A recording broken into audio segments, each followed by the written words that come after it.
പച്ചമാങ്ങ വെച്ചിട്ട് ചോറിൻ്റെ കൂടെ കഴിക്കാൻ പറ്റുന്ന നല്ലൊരു കറീൻ്റെ റെസിപ്പിയാണ് കേട്ടോ ഇത്. നമുക്ക് നല്ലൊരു മെയിൻ കറിയായിട്ട് തന്നെ ഇത് യൂസ് ചെയ്യാം. അതുപോലെ തന്നെ കഴിക്കാൻ നല്ല ടേസ്റ്റാണ്. വെറും ഒരു 5 മിനിറ്റ് മാത്രം മതിയാകും കേട്ടോ ഇത് ഉണ്ടാക്കിയെടുക്കാൻ. ചൂട് ചോറിൻ്റെ കൂടെ കഴിക്കാൻ നല്ല ടേസ്റ്റാണ്. അതുപോലെ നമുക്ക് തീ കത്തിക്കുക പോലും ചെയ്യാതെ നമുക്ക് വളരെ പെട്ടെന്ന് തന്നെ ഉണ്ടാക്കിയെടുക്കാൻ പറ്റും. അപ്പോൾ ഈ ഒരു നല്ല ടേസ്റ്റി ആയിട്ടുള്ള ഈ ഒരു കറി എങ്ങനെ തയ്യാറാക്കുന്നത് നോക്കാം. അപ്പോൾ അതിനുവേണ്ടി നമ്മൾ ഒരു പച്ചമാങ്ങയാട്ടോ എടുത്തത്. അത് ഒന്ന് തൊലിയൊക്കെ കളഞ്ഞിട്ട് നമുക്കൊന്ന് കൊണ്ടുവരാം. ഇനി ഇത് നമുക്കൊന്ന് ഗ്രേറ്റ് ചെയ്തെടുക്കണം. അപ്പോൾ ഇതുപോലുള്ള ചെറിയ ഒരു ഗ്രേറ്റർ വെച്ചിട്ടാട്ടോ ഞാൻ ഗ്രേറ്റ് ചെയ്യുന്നത്. അധികം വലിയ സൈസിൽ ചെയ്തെടുക്കണ്ട, ചെറുതായിട്ട് ചെയ്യുമ്പോഴാട്ടോ നല്ല ടേസ്റ്റ് ഉണ്ടാകുന്നത്. അപ്പോൾ ഇത് ഞാനിങ്ങനെ ഗ്രേറ്റ് ചെയ്തെടുത്തിട്ടുണ്ട്. അപ്പോൾ നിങ്ങൾക്ക് എത്ര അളവിൽ വേണോ അതിനനുസരിച്ചിട്ട് മാങ്ങ അളവൊക്കെ കൂട്ടി എടുക്കാം കേട്ടോ. അതുപോലെ അധികം പുളിയുള്ള മാങ്ങ എടുക്കരുത്, അത്യാവശ്യം ഒരു പുളിയുള്ള മാങ്ങ മതിയാകും. ഇനി ഇതിലേക്ക് നമ്മൾ ചേർത്ത് കൊടുക്കുന്നത് ഒരു 2 പച്ചമുളകാണ്, എരിവുള്ള പച്ചമുളകാണ് ചേർത്ത് കൊടുക്കുന്നത്. അതുപോലെ ചെറിയ പീസായിട്ട് വേണേ ഇങ്ങനെ കട്ട് ചെയ്തെടുക്കാൻ. പിന്നെ നമുക്കിതിലേക്ക് കുറച്ച് കറിവേപ്പിലയും കൂടിയും ചേർക്കാം. അപ്പോൾ ചെറിയ പീസായിട്ട് തന്നെയാണ് അത് നമ്മൾ ചേർത്ത് കൊടുക്കുന്നത്. പിന്നെ ഇതിലേക്ക് ചേർക്കുന്നത് സവാളയാണ്. അപ്പോൾ ഒരു ചെറിയ സവാളയാണ് ചേർക്കുന്നത്.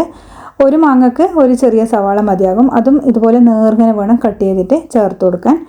പിന്നെ ഇതിലേക്ക് 1/4 ടീസ്പൂൺ കുരുമുളക് പൊടിയും അതുപോലെ ആവശ്യത്തിനുള്ള ഉപ്പും ചേർത്ത് കൊടുക്കാം. എന്നിട്ട് നമുക്കിത് കൈ വെച്ചിട്ട് നല്ലപോലെ ഒന്ന് തിരുമ്മിയെടുക്കണം കേട്ടോ. നമ്മൾ ബിരിയാണീൻ്റെ ഒരു സൈഡ് ഡിഷ് ഉണ്ടാക്കുന്നുണ്ടല്ലോ, സർലാസ് എന്ന് പറഞ്ഞിട്ടുള്ള, അതുപോലെയാണ് ഇത് ചെയ്തെടുക്കുന്നത്. കൈ വെച്ചിട്ട് നല്ല പോലെ തന്നെ ഇത് വെള്ളം ഒക്കെ ഇറങ്ങി വരുന്നവരെ നമ്മളിത് നല്ലപോലെ ഒന്ന് യോജിപ്പിച്ച് കൊടുക്കുന്നുണ്ട്. നല്ലപോലെ മിക്സ് ചെയ്ത് കൊടുക്കാം. നല്ലപോലെ മിക്സ് ചെയ്താൽ മാത്രമേ ഇതിന് ആ ഒരു ടേസ്റ്റ് കിട്ടുള്ളൂ. അതായത് നമ്മൾ പച്ചമുളകും ഉള്ളിയും ആ കരിവേപ്പിലയും ഒക്കെ ഇതിൽ നല്ലോണം യോജിച്ച് കിട്ടണം. എന്നാൽ മാത്രമേ നല്ല കറക്റ്റ് നമ്മൾ വിചാരിക്കുന്ന ആ ഒരു ടേസ്റ്റ് കിട്ടുള്ളൂ. അപ്പോൾ നമ്മളിത് നല്ലപോലെ ഒന്ന് ഞെരടി എടുത്തിട്ടുണ്ട്.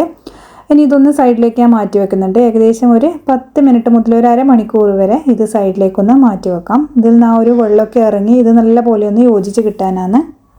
അതിനുശേഷം നമുക്കിതിലേക്ക് വെളിച്ചെണ്ണ ചേർത്ത് കൊടുക്കാം. അപ്പോൾ വെളിച്ചെണ്ണ തന്നെ ചേർക്കണേ, എന്നാലേ നല്ല ടേസ്റ്റ് ഉണ്ടാവുള്ളൂ. ഏകദേശം 1 ടീസ്പൂൺ മുതൽ 2 ടീസ്പൂൺ വരെ ചേർത്ത് കൊടുക്കാം. അപ്പോൾ മാങ്ങയൊക്കെ ഒരുപാട് അളവിൽ എടുക്കുന്നതാണെങ്കിൽ ഇതിൻ്റെയൊക്കെ അളവ് കൂട്ടിയെടുക്കണേ. വെളിച്ചെണ്ണയും ചേർത്തിട്ട് നല്ലപോലെ ഒന്ന് യോജിപ്പിച്ച് കൊടുക്കുന്നുണ്ട്. അപ്പോൾ ഇത്രയേ ഉള്ളൂ കേട്ടോ, വളരെ സിമ്പിളാണ്. ഇപ്പോൾ നിങ്ങൾക്കിനി ഇതിൻ്റെ കൂടെ മുളക് പൊടി ചേർക്കണമെന്നുണ്ടെങ്കിൽ ഒരു 1/2 ടീസ്പൂൺ നല്ല എരിവുള്ള മുളക് പൊടിയും ചേർത്തിട്ട് മിക്സ് ചെയ്തിട്ട് ചോറിൻ്റെ കൂടെ കഴിക്കാൻ പറ്റും. അപ്പോൾ ഇത് നല്ല ചൂട് ചോറിൻ്റെ കൂടെ ഇത് മാത്രം കുഴച്ച് കഴിക്കാൻ തന്നെ നല്ലൊരു ടേസ്റ്റാണ്. അപ്പോൾ തീർച്ചയായിട്ടും ഇതുപോലെ ഒന്ന് ഉണ്ടാക്കി നോക്കുക. അപ്പോൾ മാങ്ങേൻ്റെ സീസൺ ആയതുകൊണ്ട് തന്നെ എല്ലാവർക്കും ഇത് കിട്ടുമായിരിക്കുമല്ലോ, അതുകൊണ്ട് തീർച്ചയായും ട്രൈ ചെയ്തിട്ട് ഫീഡ്ബാക്ക് പറയാൻ മറക്കരുത്. അതുപോലെ മാങ്ങേൻ്റെ ഒരുപാട് റെസിപ്പീസ് ചാനലിൽ ഇട്ടിട്ടുണ്ട്, കാണാത്തവരുണ്ടെങ്കിൽ കാണുക. അതുപോലെ ലൈക്ക് ചെയ്യാനും ഷെയർ ചെയ്യാനും സബ്സ്ക്രൈബ് ചെയ്ത് സപ്പോർട്ട് ചെയ്യാനും മറക്കരുത് കേട്ടോ. അടുത്ത വീഡിയോയിൽ നമുക്ക് വീണ്ടും വേറൊരു റെസിപ്പി ആയിട്ട് കാണാം. താങ്ക്